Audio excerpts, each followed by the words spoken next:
Meus caros amigos e amigas, um grande abraço a todos. Mais um programa para você, Pergunte e Responderemos. Estamos aqui com muitas perguntas para responder, mas vamos responder porque é um meio de nós evangelizarmos. À medida que a gente vai tirando as dúvidas das pessoas sobre a nossa fé, a gente vai evangelizando as pessoas, tá certo? Por isso que a Canção Nova coloca para você esse programa que já vai aí com muitos anos, graças a Deus. Quero rezar com você uma Ave Maria, pedindo a Nossa Senhora que ilumine a todos nós, a mim, a vocês, para que todas essas questões, essas respostas ajudem a edificação da nossa fé. Em nome do Pai, do Filho, do Espírito Santo. Amém.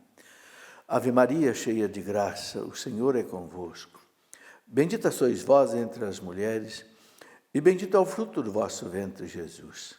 Santa Maria, Mãe de Deus, rogai por nós, pecadores, agora e na hora de nossa morte. Amém. Glória ao Pai, ao Filho e ao Espírito Santo, como era no princípio, agora e sempre. Amém. São José, rogai por nós. Em nome do Pai, e do Filho, e do Espírito Santo. Amém. Muito bem, meus amigos, vocês podem mandar suas perguntas para nós de várias maneiras. Temos o telefone, que é o WhatsApp, o 12 31 86 26 00. Temos também o e-mail, pergunte e responderemos, @cançãonova.com. Então você pode aí mandar sua pergunta, manda sua pergunta de maneira assim bem clara, bem sucinta, de modo que a gente possa também responder para você com clareza. Bom, vamos para as perguntas aqui desse primeira parte do programa. Eu tenho aqui a pergunta da Clarissa e Casemiro, e diz assim: a vontade de Deus para a minha vida se refere à minha religiosidade ou também à minha vida profissional e familiar?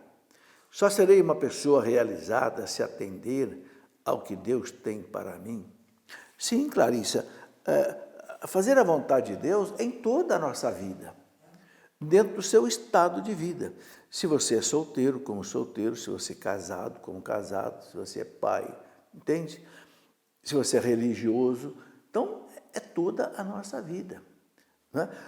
Para a maioria de nós que somos casados, né, temos que fazer a vontade de Deus, né? Claro, na nossa religiosidade, vivendo os mandamentos da lei de Deus, participando dos sacramentos da igreja, rezando, né? Vivendo a espiritualidade, lendo a palavra de Deus, meditando a palavra de Deus, amando as pessoas, trabalhando na igreja. É a vontade de Deus, vamos dizer assim, na parte religiosa. Na parte, eu diria, secular, na família, ser um bom pai, ser uma boa mãe, ser um bom filho, né? E assim por diante, em todas as atividades. Na sua profissão, então exercer a profissão com competência, com seriedade, trabalhar com zelo, né? Sem matar o tempo, sem enrolar no trabalho, tudo isso. Eu escrevi um livro, quem quiser aprofundar nisso, como fazer a vontade de Deus. Aqui eu analiso como fazer a vontade de Deus em todos os aspectos da nossa vida. Na família, né? No trabalho, no sofrimento, né? Por exemplo, na luta contra o pecado, numa vida de humildade, né? Na igreja, obedecendo à igreja, né? Enfim, também a vontade de Deus no namoro, no noivado, no casamento, né? Na evangelização, enfim, na oração, tudo que é preciso. Enfim, fazer a vontade de Deus é obedecer a Deus, né? E claro que Deus nos ajuda a isso, né? Com a sua graça, com a sua bênção, Deus vai nos guiando. Quando eu olho a minha vida para trás, sabe, eu já estou com 72 anos, quando eu olho a minha vida para trás, eu fico pensando, puxa, como é que eu, quando eu tinha 20 anos de idade, eu decidi, por exemplo, deixar uma carreira militar, que eu já era quase oficial do Exército, para seguir uma carreira de professor? E por que depois de como professor eu também deixei para viver uma vida mais de evangelização? A gente vai vendo que Deus vai guiando a gente, sabe? Sem a gente às vezes perceber. Mas quando você vive em Deus, na fé, na oração, na igreja, Deus vai te guiando, mesmo se às vezes a gente perceber. É interessante isso. Bom, vamos aqui para a pergunta do Alessandro Zanetti. Em relação às atividades extras na missa, como cantar parabéns após a comunhão e antes da bênção final para aniversariantes, passar avisos ou apresentar peças teatrais, é permitido? Veja, a missa é o sacrifício do Calvário que se torna presente, né? Então, opinião minha, eu penso que, por exemplo, cantar um parabéns para uma pessoa da comunidade é muito bom, mas eu acho que devia ser logo após o término da missa. Porque no rito da missa, no missal romano, não contempla outras coisas. Então, eu acho muito, né? O padre, olha, vamos dar a bênção final, vamos encerrar a missa, em seguida, vamos cantar parabéns para fulano, vamos dar esses avisos assim, assim, assim. Entende? Eu prefiro, veja, é um modo de pensar meu. Eu não li isso em nenhum documento da igreja, não, tá? Mas eu penso que devia se encerrar a missa. Encerrada a missa, faz outras coisas, né? Porque no rito da missa, se você pegar o missal romano, ele não contempla essas coisas. Então, eu penso que, dentro de uma lógica de interpretação do missal, colocar depois da bênção. Vai gastar o mesmo tempo, né? Beatriz Carvalho, há alguns anos sinto o chamado para uma vida consagrada a Deus.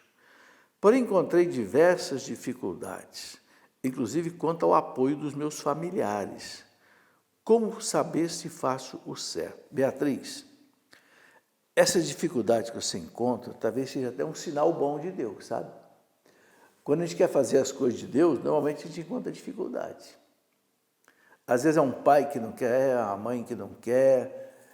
Então, eu aconselho você o seguinte, ter um diretor espiritual. Se você sente uma vocação para a vida religiosa, procure um padre, amigo, que você confia e converse com ele. Peça para ele te orientar, coloque todos os seus problemas, coloque o que você sente de chamado. Esse é um ponto. Outro ponto, reze. Reze muito. Coloque essa devoção, esse chamado nas mãos de Nossa Senhora, no coração de Jesus. Entende? Reze. Participe dos sacramentos da igreja. Peça a Nossa Senhora da Guia. Não sei se você sabe, existe Nossa Senhora da Guia. Aqui na Catedral de Lourenço tem uma imagem belíssima, deve ter aí uns 2 metros de tamanho. Nossa Senhora da Guia. Todo dia, depois da missa, eu vou lá no altar, digo, Nossa Senhora da Guia, pelo amor de Deus, me guie nos meus pensamentos, palavras, atos, decisões. Todo dia eu peço Nossa Senhora da Guia. Peça que ela te guie nessa sua expectativa de vida religiosa. Tá certo? E as dificuldades vão aparecer mesmo. Encare com tranquilidade. E vai com jeito, vai com calma. Uma pessoa que pede para não ser identificada. Sou professor de biologia e preciso ensinar sobre os métodos contraceptivos. Cometo pecado em fazê-lo? Bom, eu vejo assim, se você como professor é obrigado, está lá no currículo, você tem que falar, fale. Mas eu penso que você, como católico, tem que dizer claro para os alunos o seguinte, eu estou colocando isso, mas a minha igreja, a Igreja Católica, não aceita que se use métodos contraceptivos. Aí fica na liberdade de cada um, entendeu? Eu penso que você resguardando a tua posição como católico, dizendo o que a igreja, né, manda fazer, eu acho que isso aí, né, você não comete pecado. Davi Lucas. Estevão foi o primeiro mártir? Depois que o Cristo morreu, Estevão foi martirizado. Podemos dizer que foi o primeiro mártir, né? E quanto aos santos inocentes, também considerados mártires, eles são considerados mártires porque derramaram o sangue. É claro que as crianças não se ofereceram como Estevão, né? Mas o valor do sangue derramado dessas crianças, a igreja viu como um verdadeiro martírio. Entende? Porque o martírio para a igreja, aproveita para colocar uma coisa. Santo Agostinho dizia assim, existe o martírio da espada e existe o martírio da paciência.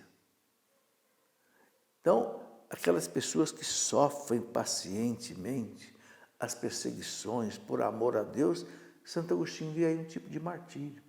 Então, o martírio não é só aquele que, em defesa da fé, ele morre.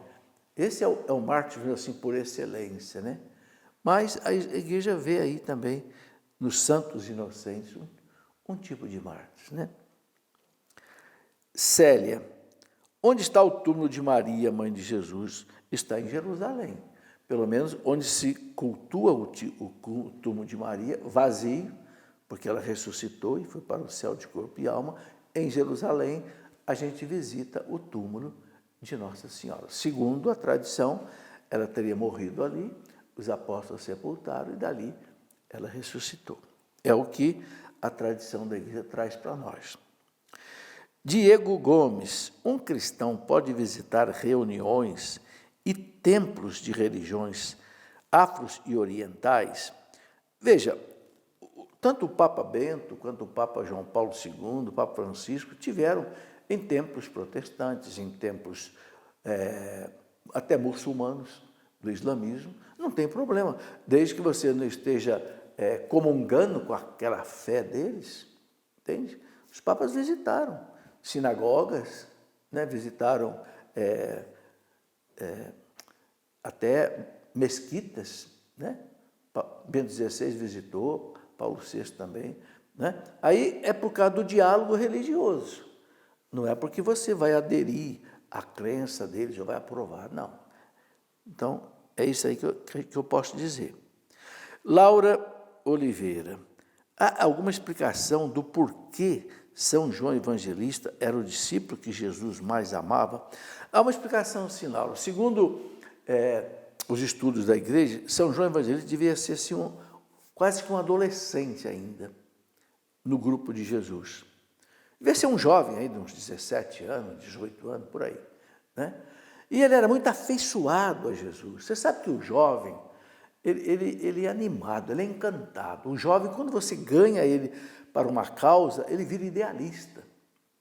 Então, tudo indica que São João foi aquele que ficou assim mais apaixonado por Jesus do que os outros. Tanto assim que você vê que ele ficou aos pés da cruz. O resto tudo, deu no pé. Mas ele ficou ali, com as mulheres, aos pés da cruz, né? E outro indício interessante, que ele foi o último apóstolo que morreu, quase que já no ano 100. Foi exilado para a ilha lá de Patmos, né? Onde escreveu o Apocalipse, escreveu o Evangelho dele, tá certo? Então, as razões que a gente encontra, na Santa Ceia, ele estava ao lado de Jesus, né? Tanto é que São Pedro, quando Jesus falou que um de vocês vai me trair, São Pedro apontou para João, pergunta para o mestre aí, você está do lado dele aí, né? Então, Jesus tinha essa afeição por ele, né? É claro que aqueles que querem deturpar as coisas, começam a ver aí outros vínculos, além de uma amizade sincera, mas isso aí a gente deixa para lá, né?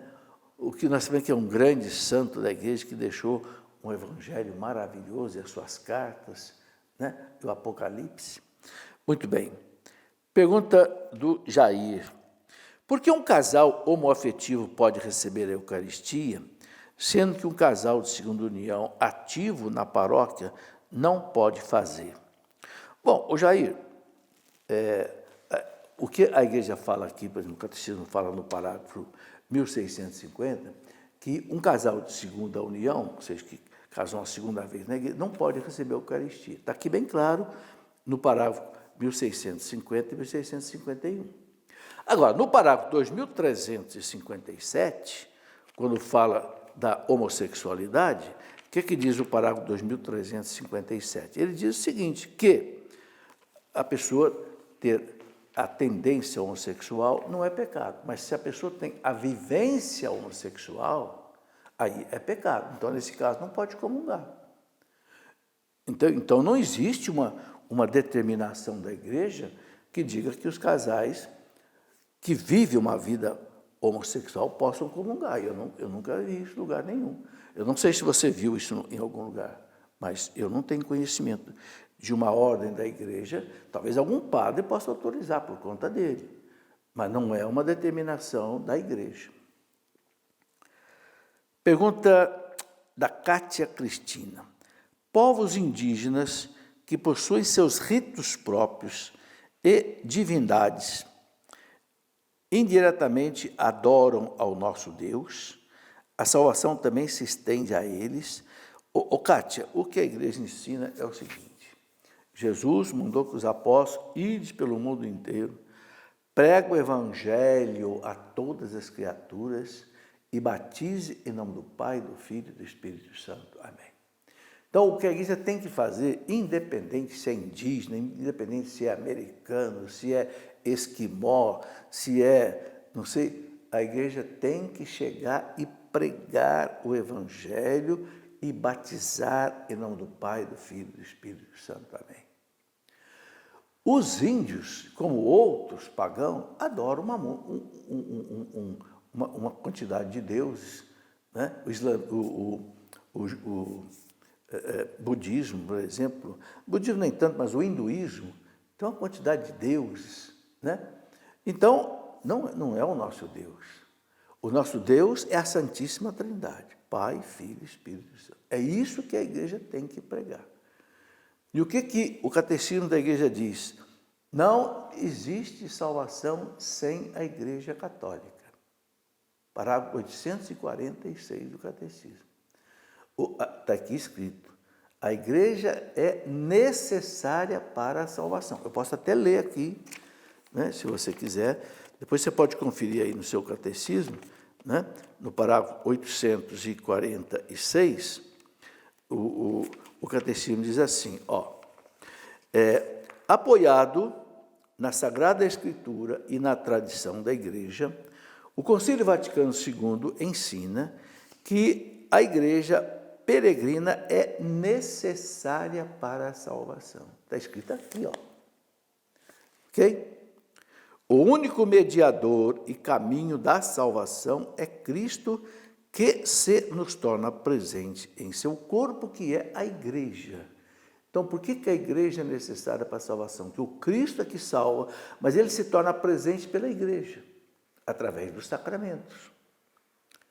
Ele, porém, inculcando com palavras expressas a necessidade da fé e do batismo, ao mesmo tempo confirmou a necessidade da igreja, na qual os homens entram pelo batismo, como que por uma porta. Agora, olha o que diz aqui o catecismo. Por isso, não pode salvar-se aqueles que, sabendo que a Igreja Católica foi fundada por Deus, por meio de Jesus Cristo, como instituição necessária, apesar disso, não quiserem nela entrar ou nela perseverar. Agora, o catecismo diz aqui também o seguinte, que se a pessoa sem culpa, não conheceu a igreja, não conheceu Cristo, não conheceu o Evangelho, não foi evangelizada, sem culpa, ela pode se salvar. A igreja vai alcançá-la, desde que ela tenha vivido de acordo com a sua consciência. Isso aqui está escrito no parágrafo 847. Olha aqui, esta afirmação não visa aqueles, o que eu li antes, esta afirmação não visa aqueles que, sem culpa, desconhecem o Cristo e a sua igreja. Mas é sem culpa, né? Diferente da pessoa que conheceu o Cristo, a igreja e tal, entendeu? Então, a missão da igreja é o seguinte: levar o Cristo, o Evangelho, batizai em nome do Pai, do Filho e do Espírito Santo também. Quem crer e for batizado será salvo. Clarissa, não, já foi a pergunta da Clarissa também, a pergunta do Adilson. Na segunda carta de São Pedro, capítulo 1, versículo 19, em latim, existe uma referência a Lúcifer, como sendo a estrela da manhã. Em nenhum outro ponto da Bíblia esse nome é colocado como sinal do demônio. Esse termo, neste capítulo, remete a Jesus, a estrela da manhã. Bom, o que eu sei, Adilson, é que a estrela da manhã que aparece, a primeira estrela, né, inclusive a liturgia das horas, coloca como Jesus, o Cristo, né, que vem, né, com a sua luz espantar as trevas, aí o dia vai nascer. Né? O que eu sei, o que a igreja fala, inclusive na liturgia das horas, é essa estrela da manhã que aparece é o próprio Cristo. Quer dizer, não é o próprio Cristo, é um sinal, é um símbolo, né, do Cristo que vem trazer a luz para o dia começar.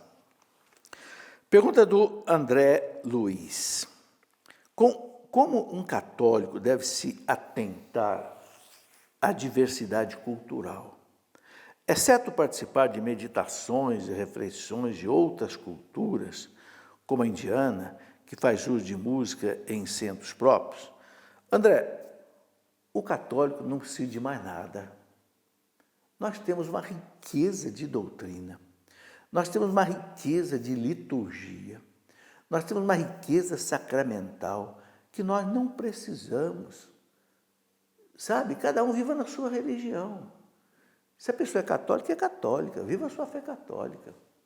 Se é budista, viva a sua fé budista. Se é islâmico, viva a sua fé islâmica. Agora, o católico não faça sincretismo religioso, não misture as coisas. Hoje há uma tendência muito grande, eu não sei porquê, de querer se misturar as coisas. Não é assim, entende? Você que é católico, viva a tua fé católica. Muitas vezes os católicos nem conhecem a fé católica direito, aí sai em busca de uma opção de outras coisas que não são católicos. Para quê? Né? Os velhos diziam, prudência, água benta e caldo de galinha não faz mal para ninguém. Fica na sua fé católica, aprofunda a sua fé católica, leia São Tomás de Aquino, Santo Agostinho, o Catecismo. Você vai ver que você não vai precisar de mais nada fora disso. Joana Moraes, por que a igreja pede a abstenção de carne em certos dias santos? Existe a relação da carne com o sangue ou com a vida? Não. Os judeus, eles não comiam a carne com o sangue, porque os judeus acreditavam que a vida estava no sangue. Mas a vida não está no sangue, a vida está na alma. Quando é que acontece a morte? Quando a alma separa do corpo. Né? Tanto é que você pode fazer transfusão de sangue, não tem problema. Você não vai trocar a vida da pessoa por causa disso, por outra vida. Então, a igreja, ela coloca a abstinência de carne obrigatória, né, nas sextas-feiras e também quarta-feira de cinzas, né? Só que aqui no Brasil, a CNBB recebeu autorização do Vaticano, que aqui no Brasil, os católicos que comerem carne na sexta-feira podem fazer uma outra penitência, né? Substituir aí a penitência de não comer carne. É uma penitência. Como a maioria do povo gosta de carne, né? A maioria da população. Então, tirar a carne um dia é uma pequena penitência, que tem um valor assim simbólico importante. Eu estou obedecendo à igreja, numa coisa que é um detalhe pequeno, mas eu estou obedecendo à igreja. É esse o sentido básico. Gilson, antipapas é o mesmo que anticristo? Foram eleitos pelos cardeais, mas não serviam a Deus? Ô Gilson, antipapas eram aqueles papas falsos que foram eleitos quando já existia um papa legítimo. Isso aconteceu pelo menos umas 37 vezes na história da igreja. Houve muitos antipapas. O que acontecia é que, às vezes, o imperador elegia um outro papa por conta dele, quando já tinha um papa, ou um grupo de cardeais se rebelava, elegia um outro papa, ou famílias nobres elegiam, sabe? Todas essas ingerências aconteceram na vida da igreja. Quem estuda a história da igreja sabe disso, né? Quem é o anticristo? São João dizia, olha, o anticristo já está no mundo. Quem é o anticristo? São João dizia, é aquele que nega que Cristo é o Filho de Deus encarnado. Eram os gnósticos do tempo de São João que negavam a encarnação do Verbo. Então, São João diz que eles são os anticristos, o anticristo já está no mundo.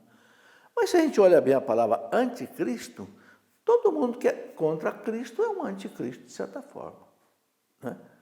Haverá um anticristo macro que vai dominar todo mundo e vai fazer aí uma oposição a Cristo? Pode haver um sistema ou até um líder desse sistema. Né? É o que a gente pode dizer. Tá bom? Então, antipapa, em princípio, é isso. Agora, graças a Deus, todos os antipapas passaram. Chegou uma época que já teve um papa e 2 antipapas ao mesmo tempo.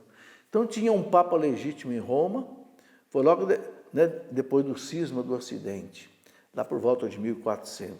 Um papa legítimo em Roma, tinha um papa em Avignon, na França, e tinha um papa em Bolonha, na Itália, um antipapa, 2 antipapas. Mas depois, num concílio, né, conseguiu, o papa legítimo renunciou, né, os 2 antipapas foram depostos e foi eleito Martinho V, né, no concílio de Constança, graças a Deus, lá no começo do século XV. E a igreja voltou a ter um papa só, graças a Deus. Muito bem, vamos para o nosso intervalo e já voltamos daqui a pouquinho.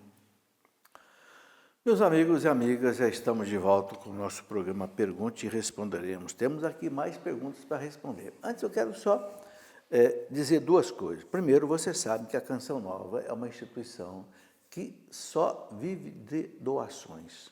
Não é uma ONG, não é uma instituição, uma televisão que tem propaganda, que tem comerciais, nada disso você sabe muito bem.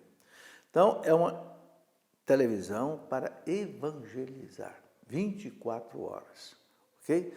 As únicas divulgações que são de produtos de evangelização, que ajudam também a manter o projeto Dai-me Almas, que é o projeto que mantém a Canção Nova com todas as suas casas de missões no mundo inteiro, né, e outros lugares. Então, ajude a Canção Nova.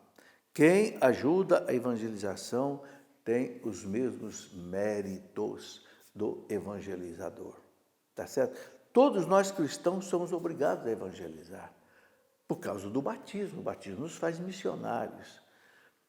Mas muita gente diz, eu não sei como evangelizar, eu não tenho jeito, eu não tenho condição. Ótimo, se você ajuda, você está evangelizando. Está aí, uma maneira prática, objetiva de você estar evangelizando e ter méritos por causa disso. Muito bem, eu quero mostrar alguns livros aqui que ajudam a nossa caminhada, né? Eu, quando dei aula no seminário de teologia da Canção Nova, eu escrevi 3 volumes sobre história da igreja. Então, eu escrevi um primeiro volume, que é História da Igreja Antiga, que vai até o ano 500, mais ou menos. Depois, o segundo volume, que não está aqui na minha mão, que é sobre a Idade Média, vai do ano 500 ao ano 1500, e tem um terceiro volume, que vai do ano 1500 até os nossos dias de hoje. São 3 volumes para quem gosta de estudar a história da igreja. E não apenas gosta, sabe, gente? É uma necessidade. Quando a gente entende a história da igreja de 2000 anos, a gente ama mais a igreja, a gente entende melhor a igreja, a gente compreende melhor o que está acontecendo hoje. Porque, sabe por que a gente estuda a história? Para a gente entender o presente e a gente viver o futuro com sabedoria. Porque a história é cheia de lições, entendeu? Bom, um outro livro que eu gostaria de recomendar, Calúnias e Lendas sobre a Igreja Católica. Você sabe que tem muita mentira.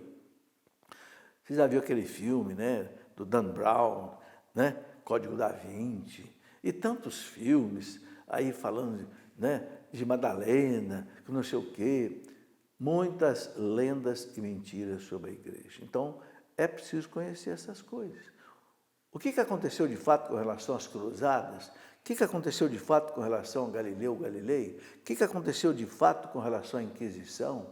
O que aconteceu de fato com, não sei, Savonarola e Giordano Bruno, etc. Então, a gente precisa também conhecer essas coisas. Você sabe que os papas condenaram muito o marxismo, né? Pio XII, Pio XI. Pio XI escreveu uma encíclica inteira sobre o marxismo, Divinis Redemptoris, né? Mas eu vejo hoje, sabe, que o marxismo cresce muito essa filosofia, sobretudo, sei, na mídia, nas universidades, na internet. Então eu fiz aqui nesse livro, o Marxismo, uma ideologia atraente e perigosa. O que a igreja fala sobre o marxismo? O que os papas falaram? O que o Papa Pio XI, na sua encíclica de 1937, escreveu sobre o comunismo? Condena radicalmente o marxismo e a aplicação prática que é o comunismo. Então, vale a pena conhecer essas coisas. Bom, o outro trabalho que eu fiz nesse tempo de pandemia, né, que a gente teve mais tempo, porque a gente não pode viajar para pregar, não tem mais encontros assim, presenciais, né? Eu recebo muitas perguntas sobre dúvidas do Evangelho. Então, eu coletei uma série de dúvidas dos 4 evangelhos, e depois eu fiz uma leitura dos 4 evangelhos, e peguei aqueles pontos assim de entendimento mais difícil. E escrevi esse livro, Passagens Difíceis dos 4 Evangelhos. Entende? Talvez possa ajudar, né? Especialmente algumas parábolas de Jesus também, né? As coisas que Cristo coloca para nós. Muito bem, vamos em frente então aqui com as nossas perguntas. Eu tenho aqui a pergunta do Carlos Mazola. O Carlos Mazola coloca o seguinte: as catástrofes que acontecem pelo mundo podem ser consideradas como sinais do fim dos tempos? Ô Carlos, é uma pergunta difícil de responder. Por quê? Porque catástrofes sempre teve. Terremotos houve em todo o tempo. Nesses 2000 anos da igreja, teve terremotos, teve maremotos, teve tsunamis, teve vulcões, né, em erupção. Por exemplo, o Vesúvio, que acabou lá com aquelas 2 cidades, né, Pompeia e Herculano. Enfim, catástrofe sempre houve, né? Sodoma e Gomorra e coisas desse tipo. É o final dos tempos? É difícil dizer. Só Deus sabe. Jesus disse: ninguém sabe quando ele vai voltar, quando será o fim do mundo, o fim dos tempos, né? Então, o que a igreja manda é o seguinte: vigiai e orai. É isso que a gente tem que fazer. Estar sempre na graça de Deus, sempre na amizade de Deus, na amizade com os irmãos, vivendo a sua vida, né, sacramental, etc. Vigiai e orar. Fugir do pecado e se aproximar de Deus. E aconteça o que acontecer, a gente está aí nas mãos de Deus. É assim que eu procuro viver, entende? Agora, as catástrofes, essa pandemia que nós estamos vivendo, a gente sabe que Deus não é o autor do mal. Deus não pode fazer o mal, porque Deus é o bem perfeito. Agora, Deus pode permitir o mal, que é consequência do nosso pecado. O salário do pecado é a morte. Deus vive impedindo o mal de nos atingir, mas de vez em quando Deus pode tirar a mão e o mal entrar. Isso aconteceu na história do povo judeu. O povo judeu, o povo escolhido por Deus, para dele nasceu o Salvador. No entanto, esse povo virou as costas para Deus. Vai adorar um bezerro de ouro lá no deserto, e depois começou a adorar aqueles deuses lá dos filisteus, dos amorreus, dos madianitas. Chegaram a sacrificar crianças aos deuses Moloque, Aserá, Baal, Bel. Deus disse: vocês me abandonaram? Então eu vou tirar a mão protetora de vocês, e vocês vão ser vencidos pelos babilônios, vocês vão ser levados para o exílio da Babilônia. E foram. Primeiro as 10 tribos, né, que estavam na Samaria, foram levados para o exílio da Síria no ano 722 a.C. e não voltaram mais. Os que foram para a Babilônia, que era a tribo de Judá, voltou um resto, porque daquele resto ia nascer o Salvador, e nasceu Jesus. Então, Deus permite, muitas vezes, as catástrofes por causa do pecado da humanidade. É isso que nós temos que tomar cuidado, não pecar. Entende? Deus pode permitir o povo fala de castigo, né? Eu chamo de correção. Correção. A gente não corrige nossos filhos?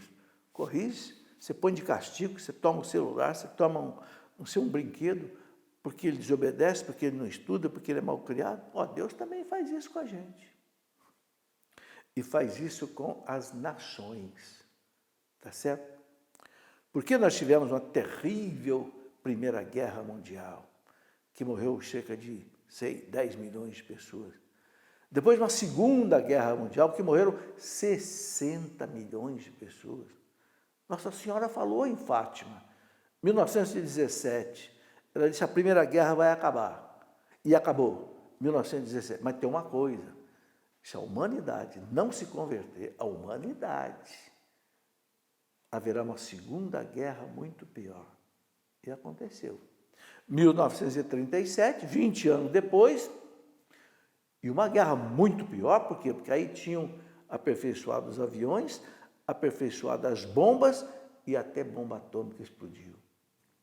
Por quê? Porque a humanidade não se converteu. Será que a humanidade hoje está se convertendo? Eu tenho cá minhas dúvidas.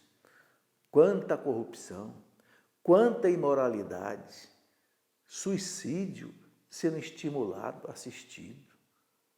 A lei de Deus está sendo pisada pelos homens. Entende? Então, eu olho as catástrofes também, gente, à luz de toda a história da salvação. Bom, vamos em frente. Pergunta do William Clemente. Após a morte, nossa alma já passa por um julgamento e vamos para o céu.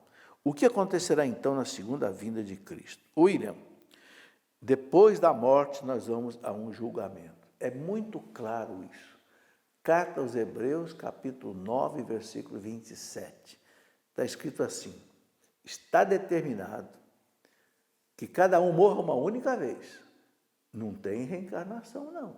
Cada um morra uma única vez. E em seguida vem o juízo.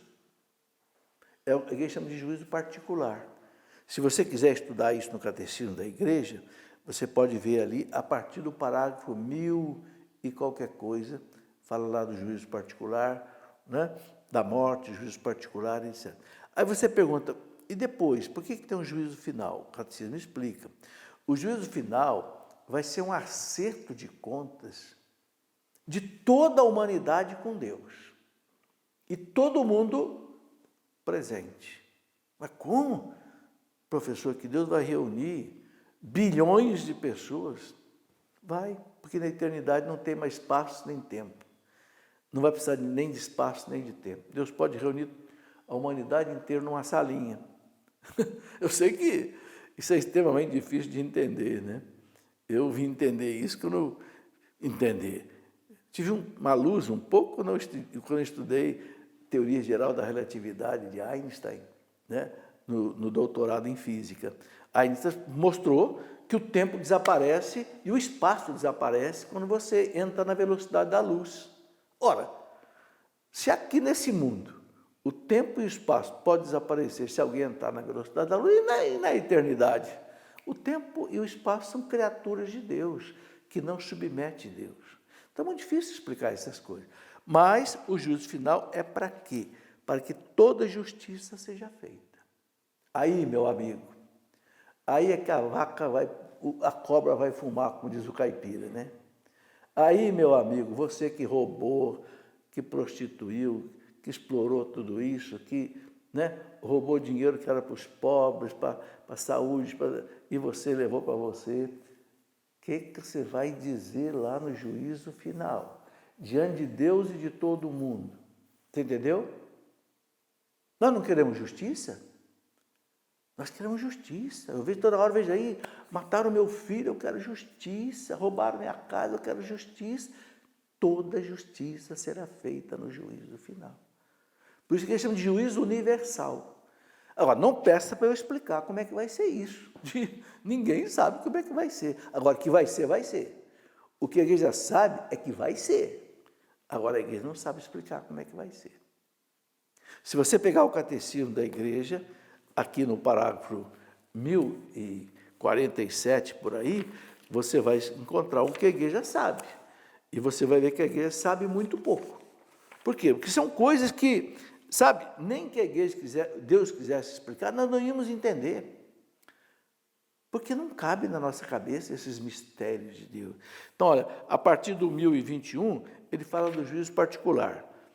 A partir do 23, sobre o céu. Depois, a partir de 1030, o purgatório. O inferno, 1033. O juízo final, 1038. Né? Olha aqui, eu vou ler um pedacinho para você que ele fala do juízo final. Parágrafo 1039.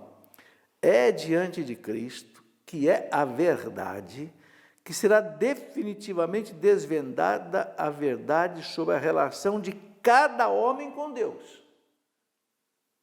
Diante de todo mundo, a minha relação com Deus vai ficar clara. Está certo? Está aqui no catecismo. O juízo final há de revelar até as últimas consequências o que cada um tiver feito de bem ou deixado de fazer durante a sua vida terrestre. Entendeu? Agora tem uma coisa maravilhosa. Dá um medo danado da gente, não dá um negócio desse? Mas tem uma coisa maravilhosa. Sabe qual é a coisa maravilhosa? Tudo aquilo que você confessou na confissão com o sacerdote e ele te deu absolvição, apagou.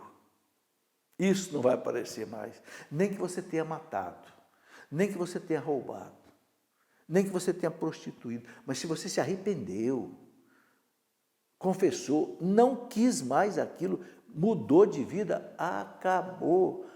Aquilo Deus enterrou pelo sangue de Cristo. Não é de graça, não. Não é de graça, não. É pelo sangue de Cristo derramado na cruz que você está sendo perdoado. O sacerdote é apenas um transmissor dessa graça. Você entendeu? É isso aí, William, que eu posso te dizer. Guido Sambini. Meu vizinho é adventista do sétimo dia. Ele me disse que a Igreja Católica é uma das bestas do Apocalipse. Qual a origem dessa interpretação? Bom, a interpretação é deles. A gente também podia sair inventando uma opção de coisas sobre as outras religiões. Eu vou dizer para você qual é a interpretação que a igreja dá para as duas bestas do Apocalipse. As duas bestas do Apocalipse para a Igreja Católica, primeiro, era o Império Romano, e segundo, o próprio imperador. Era toda a apostasia do Império Romano, a besta que saía do mar e a besta que saía do Oriente. Era para a Igreja Católica. Agora, sabe dizer que a igreja é besta do Apocalipse? Olha, tampe os ouvidos, deixa ele viver a fé dele e viva a sua fé. Um conselho que eu dou, não escute interpretações da Bíblia de pessoas de outra religião que não seja católica. Porque nós temos a interpretação nossa da Bíblia. O Concílio Vaticano II, num documento chamado Dei Verbum, ou seja, a palavra de Deus, né? Diz lá no número 10, o ofício de interpretar autenticamente a palavra de Deus cabe exclusivamente ao magistério da igreja. Ou seja, para nós é o Papa e os bispos em união com o Papa. A interpretação para nós católicos é que vem da igreja. Então, quem é católico é isso. Não fique ouvindo, dando ouvido para outras coisas. Deixe entrar por aqui e sair por aqui. E viva a sua fé católica. Cada um que viva a fé que quiser viver. Cada um viva a crença que quiser viver. Entende? Nós estamos num mundo de liberdade religiosa. A Igreja no Concílio Vaticano II defendeu a liberdade religiosa. A Igreja prega o cristianismo. Mas ela não quer impor, ela quer propor. Cada um viva, mas o católico, seja católico, pronto. Tomás Frota. Estou passando dificuldades com meus pais. Eles são divorciados e têm sido bem ásperos com os filhos. Têm um sentimento de posse e chegam a insultar e ofender. O que a igreja e a Bíblia dizem a respeito disso e como os filhos devem agir perante essa situação?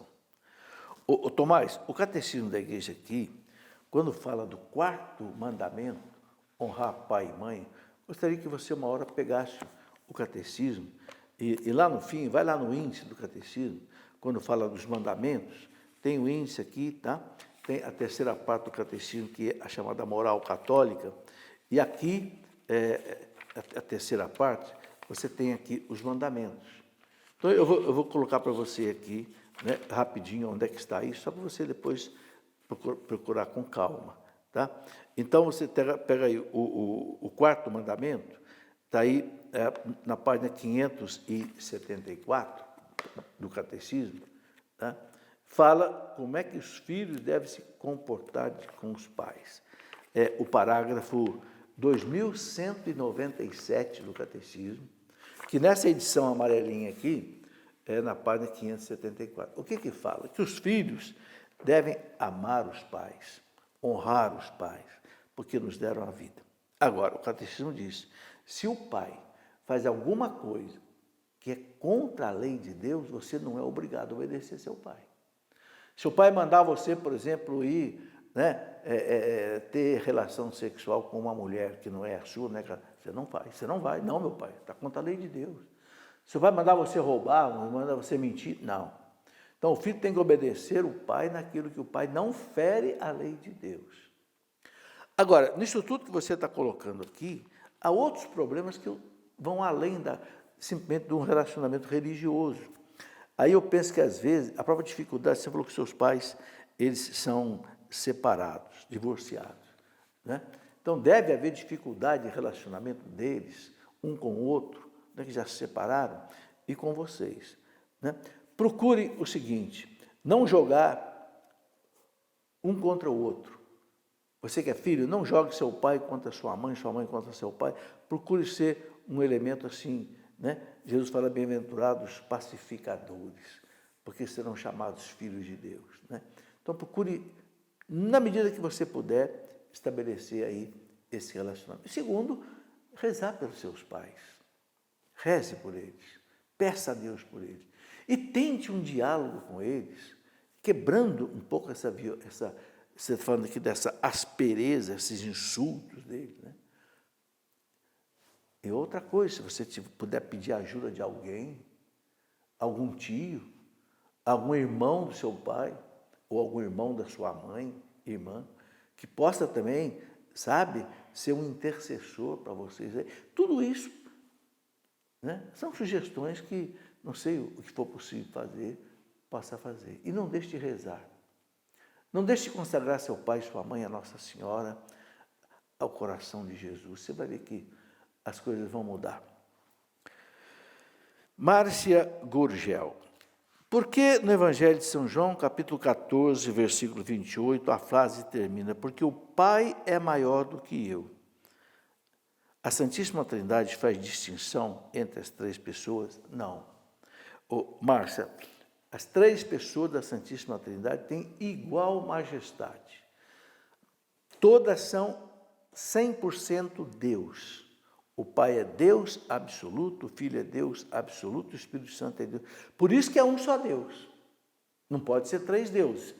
Porque se fosse três deuses, um seria maior do que o outro. E o que é menor do que Deus não é Deus. Então, Deus é um só. São três pessoas, mas um Deus. Agora, por que Jesus diz o Pai é maior do que ele? Ele estava falando enquanto homem.